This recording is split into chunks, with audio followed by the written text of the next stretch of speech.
in 2019, together with Abhijit Banerjee and Michael Kremer, for their experimental approach, which helped to reinvent sort of development economics to some point, and also to alleviate global poverty. So Esther Duflo is a professor at MIT, where she spends most of her career. She is the author of many great influential papers and books. And what's interesting, she's one of the most cited economists on economic syllabi, right? So in terms of economics teaching, she's also extremely influential. I am Maximo Brizan, associate professor at Kyiv School of Economics, and also a secretariat researcher at WHO Council on the Economics of Health for All. Welcome, Esther, so you joined us. And I think the first question which I have, it's, I wonder, why do you think Ukrainian resistance is so inspiring to the rest of the world, right? Before February, not so many people knew much about Ukraine. Economically speaking, Ukraine is less than 0.15% of the world GDP. And still we see this support from the rest of the world. I think this support even surprising for us. So from your point of view, as an economist, as a person, why Ukrainian example is so inspiring? Thank you. I don't know if I have an expert answer to this question. This is more about political economy than about, or even politics, than it is about economics. But I think a few things have come to play. The first one, of course, is the David and Goliath idea, is that Russia is at least perceived to be so strong and comes with the the baggage of the Soviet Union behind, and that it is possible to say no, it's not happening, and to do so successfully is one. Another, frankly, less to our credit in the West, and not taking anything away from the credit of the Ukrainian people, is the fact that I think it's pretty shocking for a lot of people in Europe to see people who look like them, who have the same life that they have, to suddenly see that upended. We, unfortunately, the further people are in terms of how they look, in terms of how far away they are from us, the less we are interested. This is, as human beings, I think, a very defining features. So we are less interested in the plight of African children, many millions of African children, than we would be in one child drowning in our backyard. And I think with Ukraine, it's like seeing, this is like us. This is the same type of economics, the same type of people, the same type of religion, the same type of systems, the liberal democracy, which is like directly attacked. And maybe, for example, from the point of view of France, the last time that there was so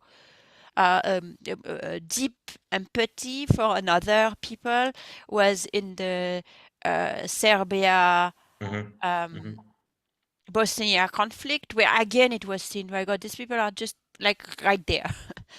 And I think it's harder for Europeans to be so interested or so deeply empathetic to even Syrian people, for example.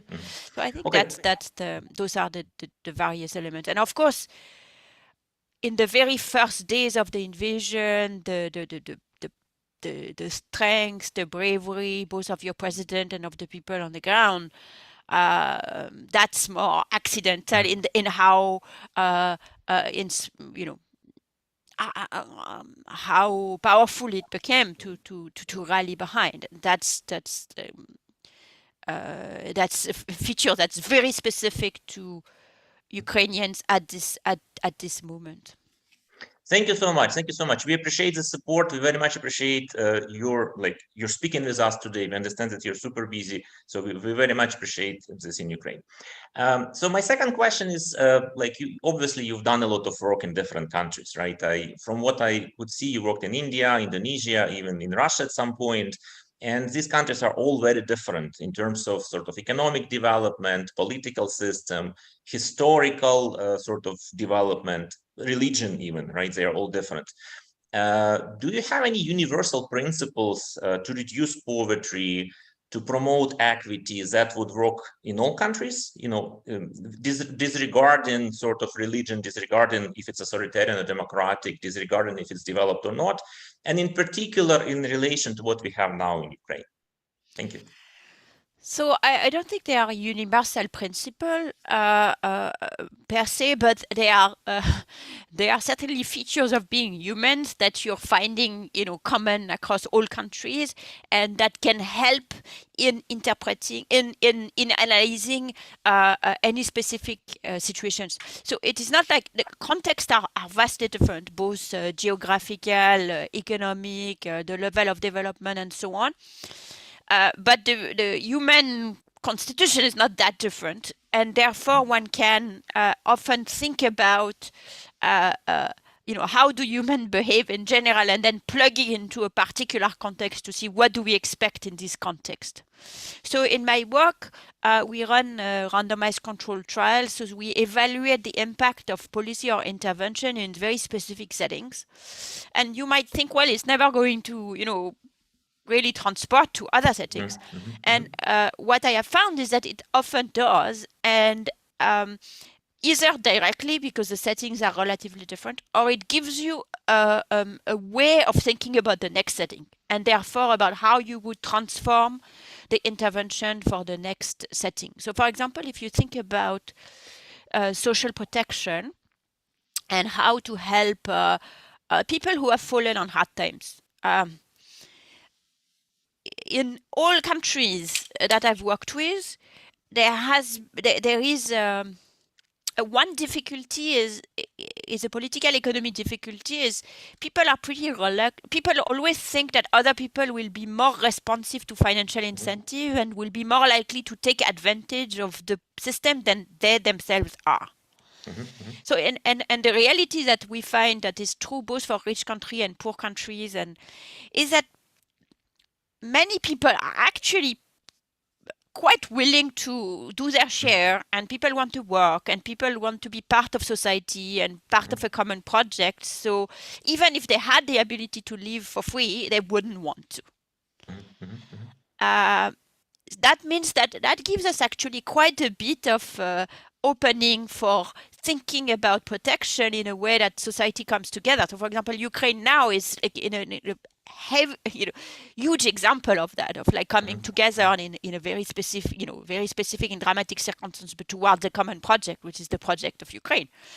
But in a less dramatic way, we see that of people just wanting to be part of society together, and therefore you can afford to be generous because most people will not actually take advantage of the situation.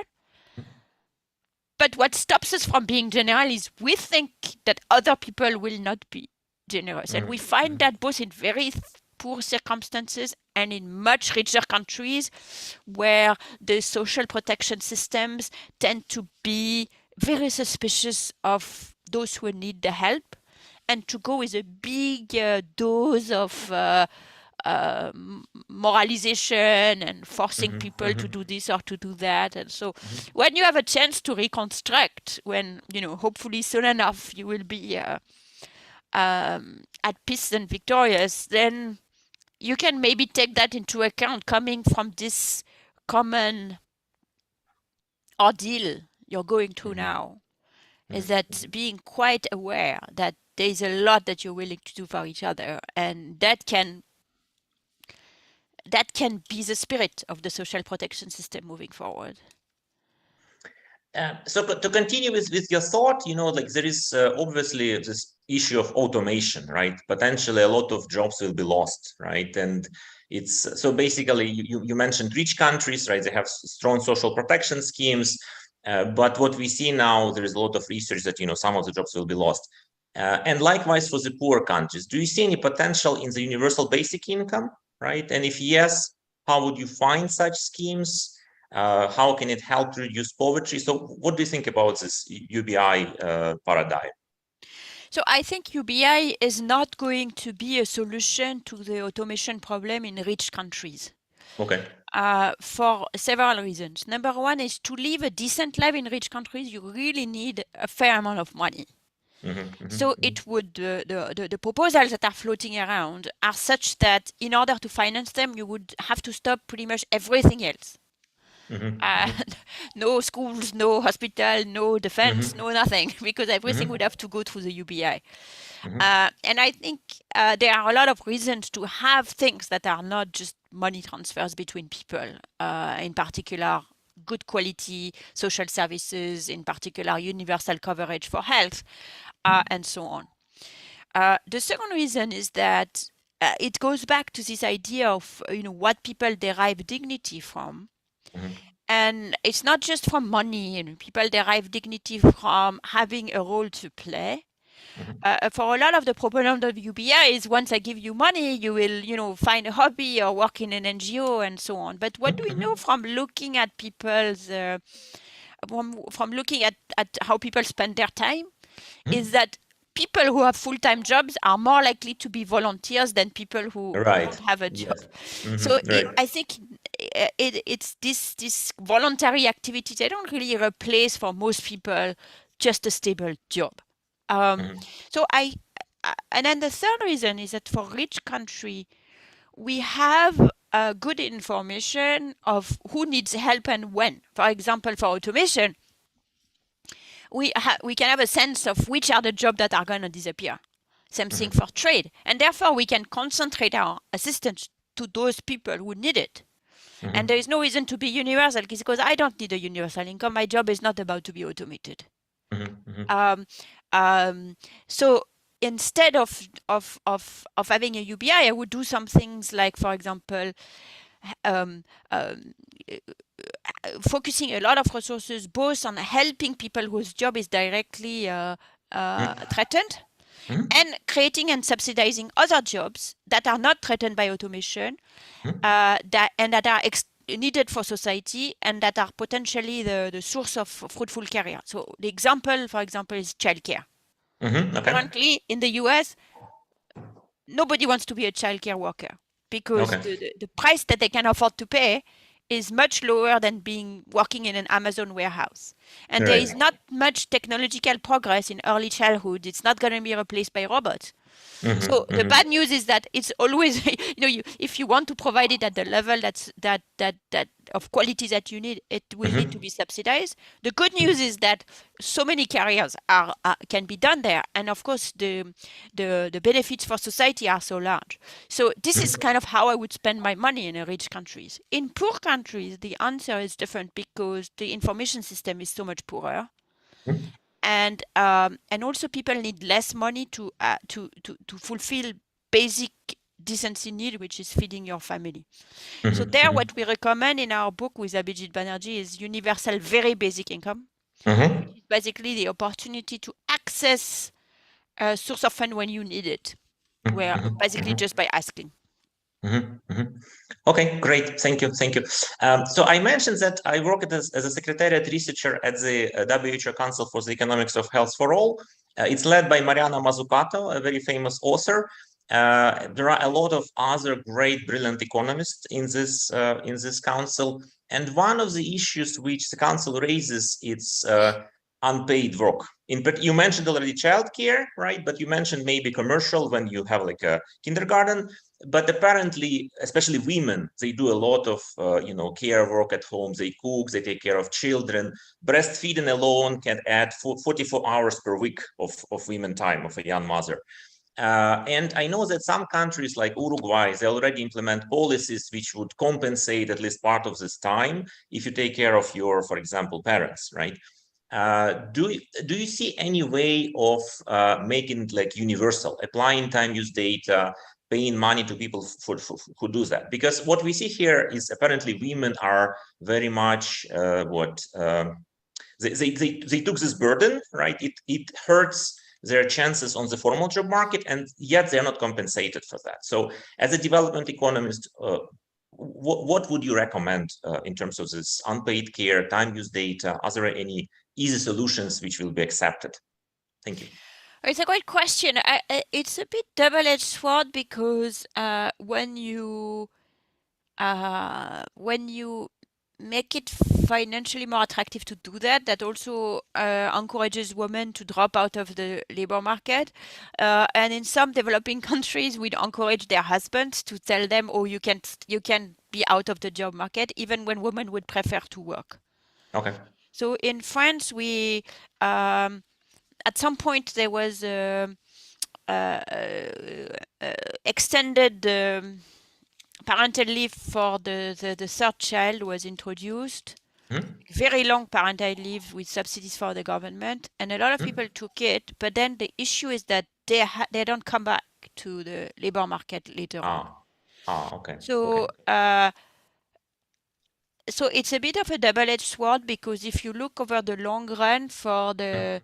for the woman's career, Mhm. they end up making they end up making much less money because you interrupt your career for a long time and Mhm. you can't get back. So that easily creates more inequality between men and women when you're looking Mhm. for less. Interesting. So It's very I interesting. I think the Swedish idea of like you're forcing men to also get Mhm. time off Mhm. is then if you did that, then it's more promising because there is not a systematic gender Mhm. Mhm. feature to it. In India, you see many women would like to be in the job market, and many men don't want their wife to work in the job market. That's where we have the lowest female labor force participation, Mhm. and Mhm. uh, and things like that would only would only Mhm. go in this direction. So for Mhm. sure, we need to help. I think having a family support grant Mhm. uh, is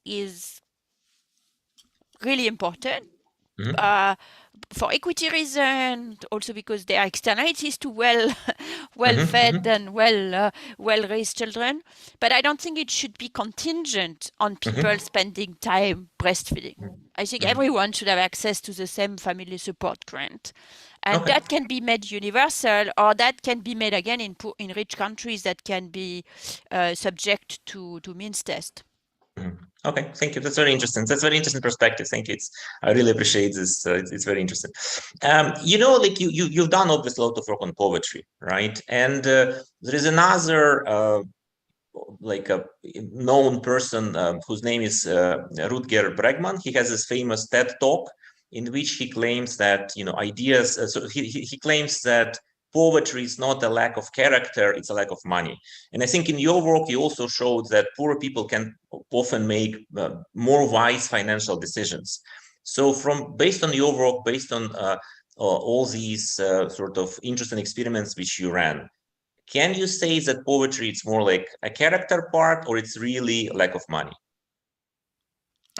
It is not character, and it's very Mhm. important to remember that. And it's not just money either, in the Okay. sense that the way I would define poverty is when by accident of birth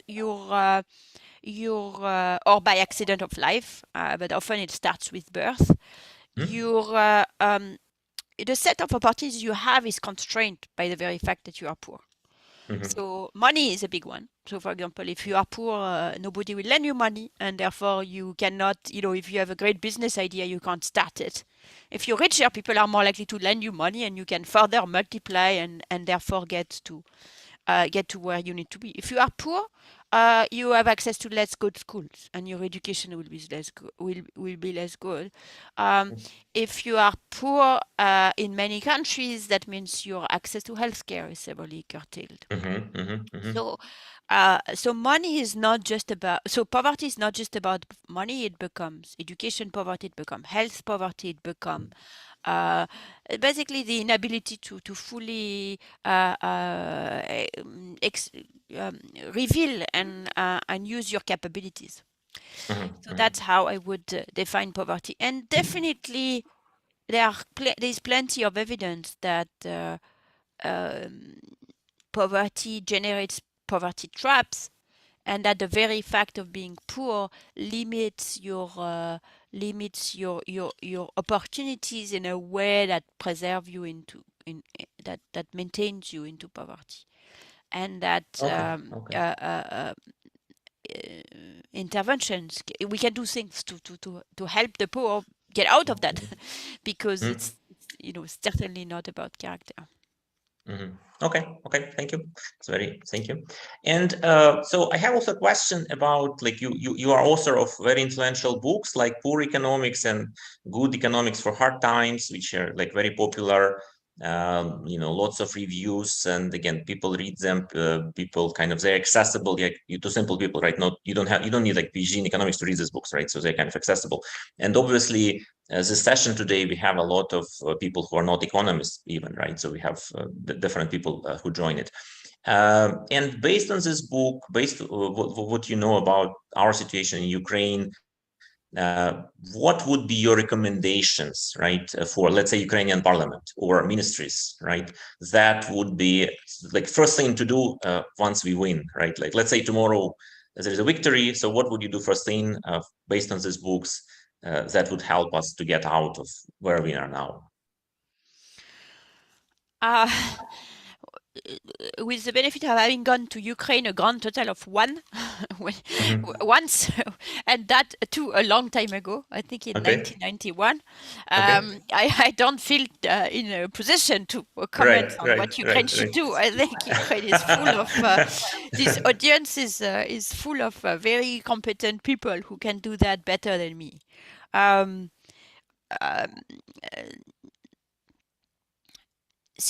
In all seriousness, I think it has been a big danger of that has been repeated several times, of bright people who think they can come up with a blueprint for other countries to run their affairs. I'm not going to do any such thing.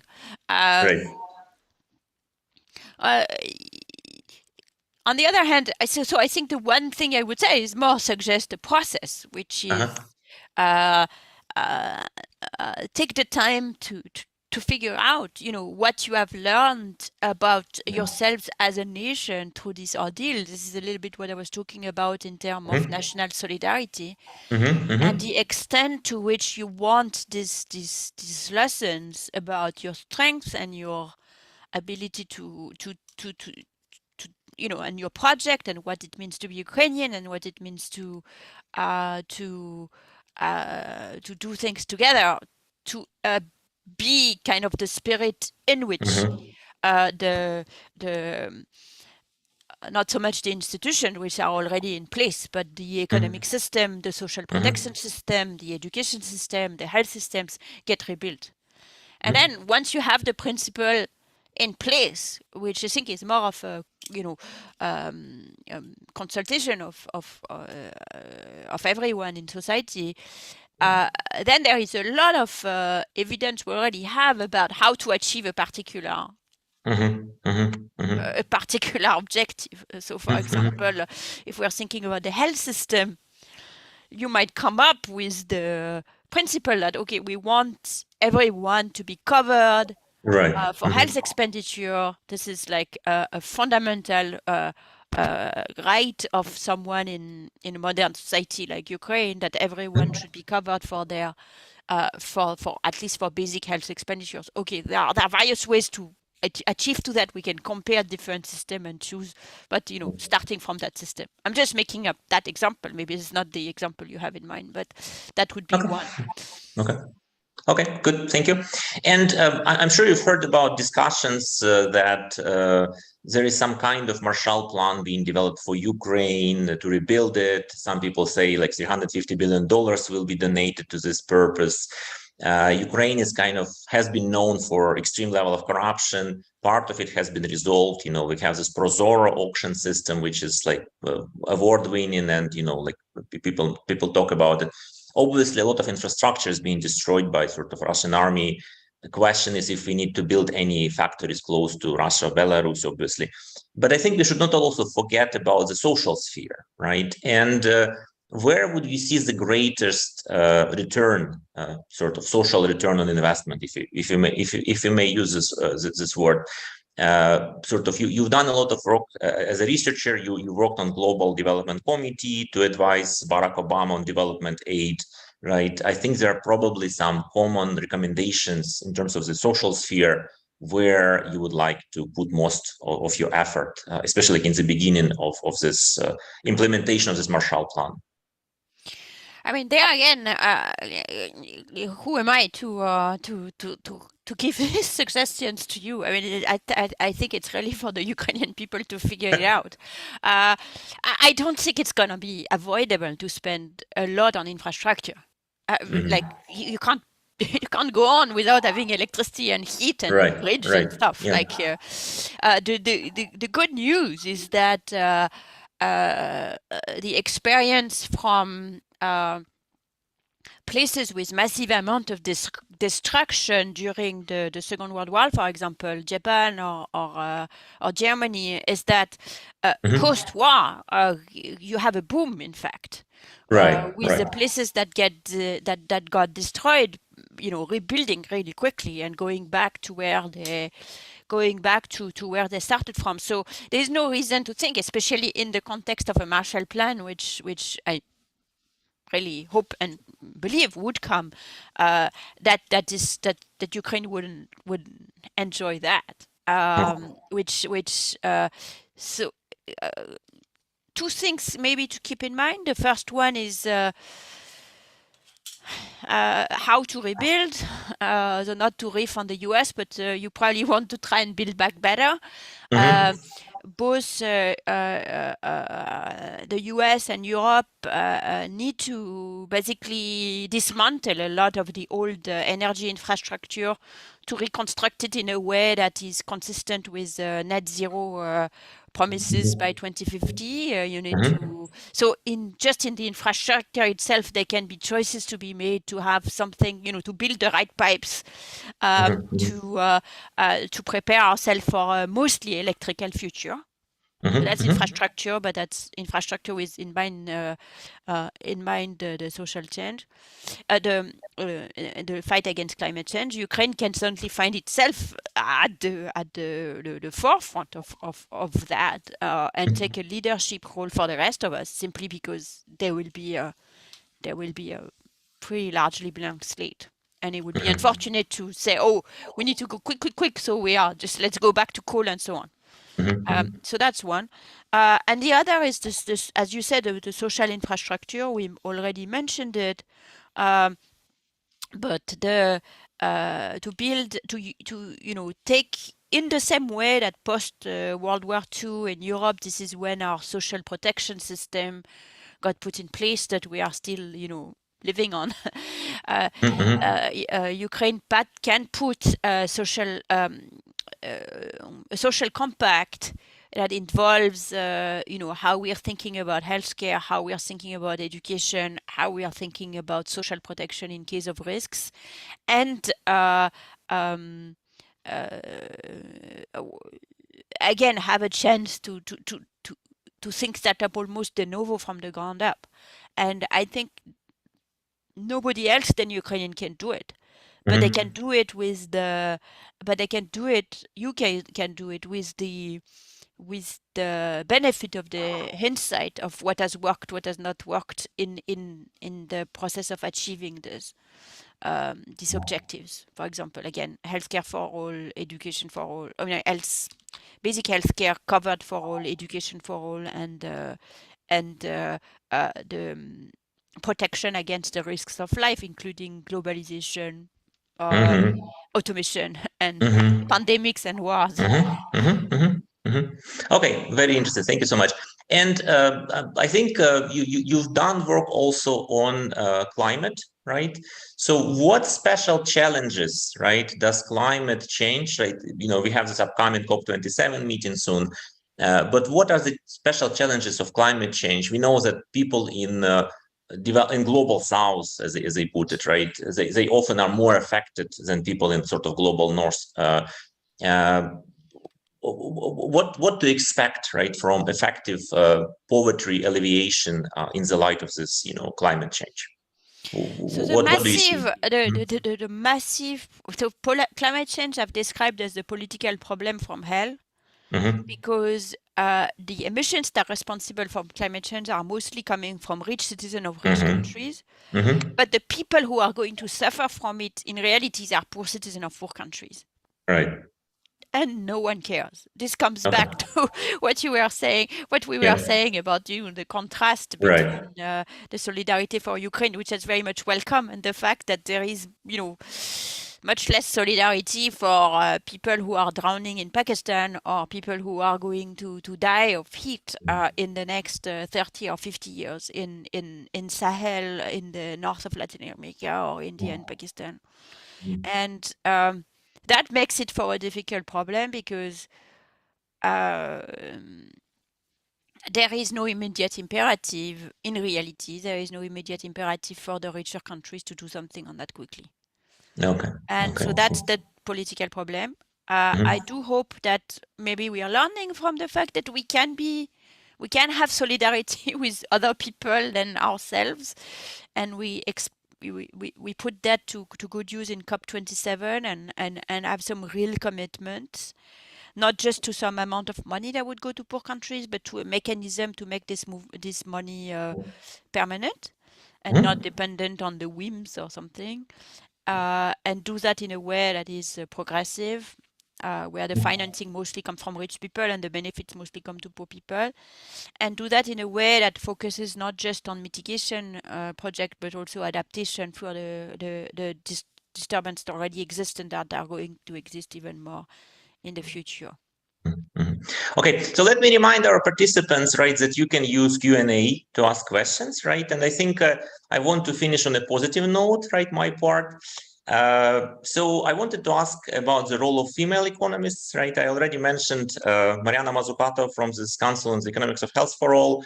We also have another brilliant economist like Marilyn Warren, a former MP. She wrote a famous book in 1988, if women counted, right? Long time before this, Stiglitz report, like 20 years before that, apparently asking these unpleasant but important questions, right? Unpaid work and others. So it's clear that female economists are brilliant. They ask right questions, and yet we have just a couple of Nobel Prize winners in economics who are females, right? So I have a daughter. I'm curious how I can encourage her to become an economist, right? Because you mentioned in one of your interviews that you became economist because you wanted to make changes, right? You wanted to change something, right? You said economists talk to politicians, potentially they have solutions, they can offer the solution.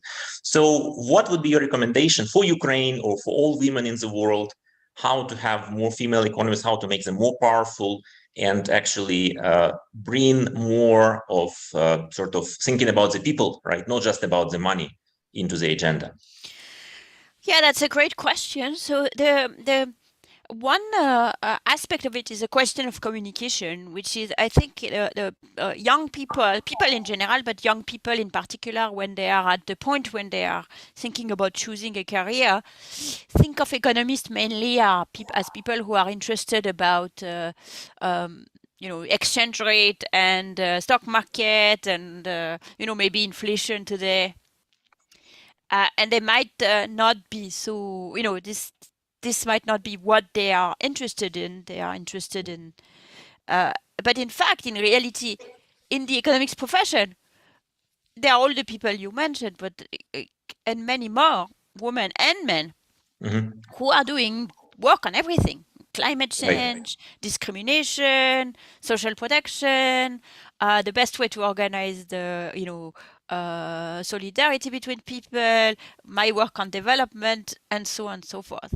So part of it is to convey the richness of what economics is about, the fact that it's a quite open-minded field now. It's not dominated by one force or another. It's not particularly pro-market necessarily, and therefore, someone who is interested in society would find economics a very fruitful place to work. The second is to put to have more of female role models around. So the problem of the fact that there are not very many female economists, there are not very many that are visible, and therefore girls might think, oh well, this is clearly not the thing for girls. So that can change by having more women speak up and so on. That's why I'm playing a little bit my bit part here, and by trying to put myself a bit out in the open, so people have an example of someone who. Yeah, for sure. I think it's a great example, right, for many to follow, right? Yes, I think it's a very, very good example. So we don't have any questions, so let me maybe ask a few more. Maybe questions will come. I think people may be shy, to us. Oh, we have a question. So we have a question from Olina Sergeyeva, and again, I'm quoting here. Thank you very much for your time. Which strategies do you find the most effective to break poverty trap? End of quote. Thank you. So it depends a little bit where the poverty trap is. So it's basically there is no silver bullets. It depends a bit on the concept. But let me give you one example, which would be almost the archetypal example of what's a poverty trap. Is people who are extraordinarily poor in poor countries. So the poorest people in the poorest villages in poor countries, who are often, very often women, very often quite isolated women who live in a little bit removed from the economic life of the village or at the margin. There is an organization in Bangladesh called BRAC who developed this program where they are given, it's not a loan, it's a gift of an asset. So, for example, a couple of cows or goats or something like that. And they are helped for about 18 months in taking care of the assets, vaccinating the cows, also for their daily needs, so they are not tempted to liquidate the asset, and how to save and stuff like that. And after 18 months, they are, they graduate from poverty. So we've been, this project has been evaluated in Bangladesh by a team at LSE, and then in 7 other countries by various teams, and both in Bangladesh and India, they have been followed for a very long time. In India, we followed them for 10 years.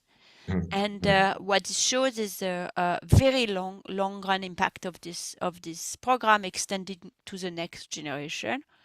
So that's an example of breaking the poverty trap. Okay, very interesting. So again, let's wait for more questions. And one more question. So we have a question from Maria Chabanova. So again, I'm quoting here: development economics have been popular for a while. Has there been an impact from this particular field once it's crystallized? Does it make sense to pursue a PhD on this field? What profile of pepper should apply? So again, end of quote. She might have meant people.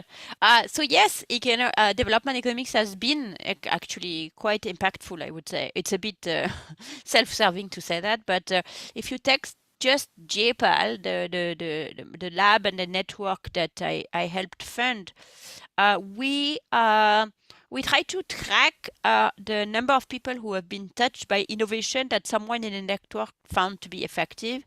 And today we have reached 540 million people. So there really has been a change in the way government in developing countries think about running their affairs, and a move towards a more pragmatic view of doing things. Trying things, not just pursuing growth, but trying to figure out, what are the problems that the poor actually face, be it infant mortality, maternal mortality, sending kids to school, teaching them something, and so on. And problem by problem, really trying to make differences. So this is, I think, is in part the result of the development of development economics, and it's been quite impactful. So yes, of course, you should do PhD in development, and the profile. Well, there are various ways to get at it, but in economics, in economics development, economics is a very big tent. There are people who come with more of a theory bent, people who come with more of a statistics bent, or very good at field work. So anything's good. Yeah. Okay. Thank you. So we have one more political question, if I may, from Maxim Iovenko. So again, I'm quoting here. It's a long one. Sorry. So while you had been studying in École Normale, you spent some time in Russia working on some history thesis and studying some aspects of public services. The experiences at these research posts led you to conclude that, open quotation, economics had potential as a lever of action in the world, close of quotation. Since you have some knowledge of what Russian society was in the 90s, with all their reforms, liberalization, etc., so to your mind, what was the lever of these Putin's authority formation that as a result leads to the war? Maybe you have an economy-based view on this case. And this is like the end of the quote. So there is many things I don't know about what happened in Russia in the 90s. I lived in Russia in 92, 93. So at the time where Yeltsin was a little bit losing his grip and power. Yegor Gaidar lost the election, and there was a bit of floating about what Russia was going to become. And many, presumably, this is also the time where Putin was kind of coming onto the scene.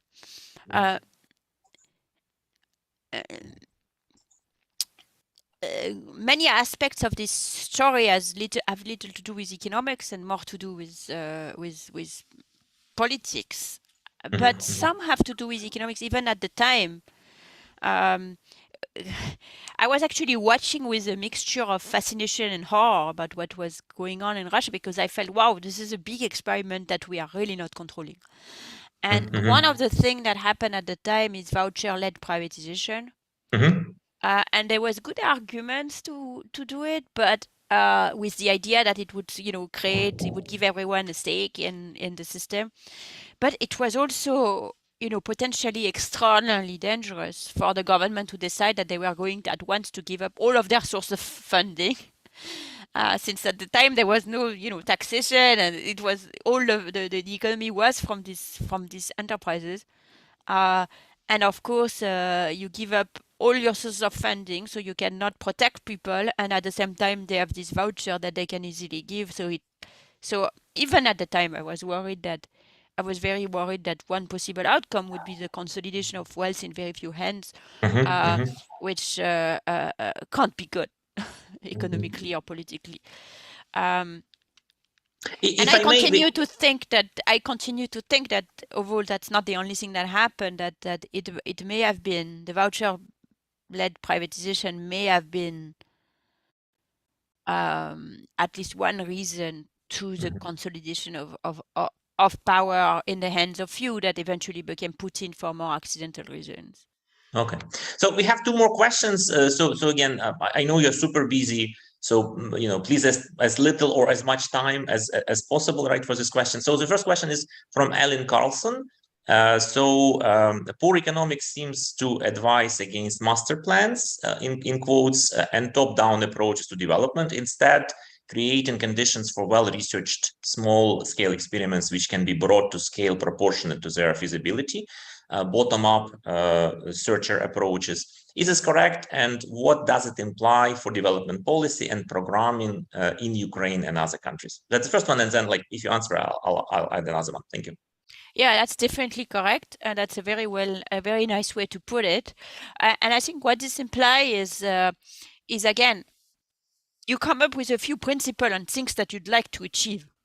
And then once you agree with this principle, which are really the top level decisions to be taken by the country as a whole, how to get there is a matter of the right pragmatic steps, and it takes experiments, and it takes failing, and it takes trying again, and then being sometimes randomized experiments, sometimes just trying things out without a randomized experiment, also using all the information we already have from what other countries have tried, and being super pragmatic about it and problem by problem. And yeah, I'm very wary of grand plans. That's why I was not trying to give you one when you were asking for one. Yeah, so we have 3 more questions. I don't know. It's like, when we waited for questions, they didn't appear. Now there are more and more questions. So again, tell us at any moment when you feel you have to leave. But if you still have if you can spare a couple of minutes, let me ask these questions. So first question is from YouTube, Marha Valenta. Dear Professor Duflo, do you see any alternative to the nation state emerging in the next 50 years for organizing global society? States provide solidarity, law, and welfare, but are also very violent. That's above my pay grade, I must say. I'm sympathetic to the question, and I don't have a very good answer to it. Yeah. Okay, very good. Liliana Filipchuk, what is important to measure? Why is it important to measure the impact of social programs in developing countries, in Ukraine in particular? Yeah, because the other question is what so I wouldn't characterize Ukraine as a developing country, but what is important to measure? Yes, so it's basically in when things, you have 2 ways to think about evaluations. Either things have been already evaluated in their context, and it's pretty clear what needs to be done, and then it's really about tracking that it's been done. Avoiding corruption, the good flow of funds, the good procurement of what needs to be procured, and so on. And then there are the things that new ideas, new innovations that need an impact evaluation on top, because not all good ideas would work. And in that case, randomized control trial can be a very powerful way to do that. It can also be done at scale. Where to start? I'll do a bit of advertisement for my own program. So we've started a hybrid program at MIT called the DEDP, Data and Economics for Development Policy. It has 5 classes online on the MIT X platform, which are graduate, upper level undergraduate and graduate courses in economics, in statistics, in development, and so on, with some choices. And then once people have finished these 5 classes, they can apply to MIT. Wow. And we take, basically we admit people not based on what they've done before, but based on how well they're doing in these classes. So we have a very diverse group of people who have come to MIT from all sorts of countries, and it's been fantastic. And I should say we also have funding for Ukrainian students if they ever made their way to us. So great news. Suggest people have a look at that. I'm going to put it in the chat. You can. That's great news. Of course, I think our participants can, because there are a lot of our KC students who how brilliant. A lot of them ended up in very top programs. So thank you for this. Okay, so please check the chat. Professor Duflo shared the name of this program, Data and Economics for Development Policy, and it may be of interest. And I hope it's the last question. Like, it's really interesting talking to you, but again, we understand you're super busy, so it's anonymous. In your opinion, does economics education should keep with so-called mainstream approach, in quotes, e.g. rational agent assumption, ever-growing economy, or do we need a fundamental shift starting from economics 101 towards new models that account for environment, irrationality of people, etc.? Thank you. Yeah, I think it's quite important to rethink a bit how we teach economics. So now I teach an intro to economics class at MIT, and I teach it essentially from Good Economics for Hard Time. So kind of starting from issues, and then on the basis of one issues, alternate between the fully rational model and then the limits, and then showing a lot of empirical evidence, talking about the climate, of course, about social factor, about social networks, about, so I start economics like that. And then, having done that and kind of gotten a good view of what are the issues, that they are complex, that there is no obvious answers to each of them, that the facts are not always coherent with the theory we have, then you can kind of go back and start with the rational agent theory and see how to expand it. Okay, so thank you very much for this great talk, for very insightful and thoughtful ideas which you shared with us. We appreciate very much your time and your support for Ukraine by giving your time. Thank you, and see you in the next events. Thanks. Thank you so much for having me, and we appreciate your strength and your resolve, and our hearts and prayers are with you. And I hope to see you in this part soon enough. Thank you. Bye-bye.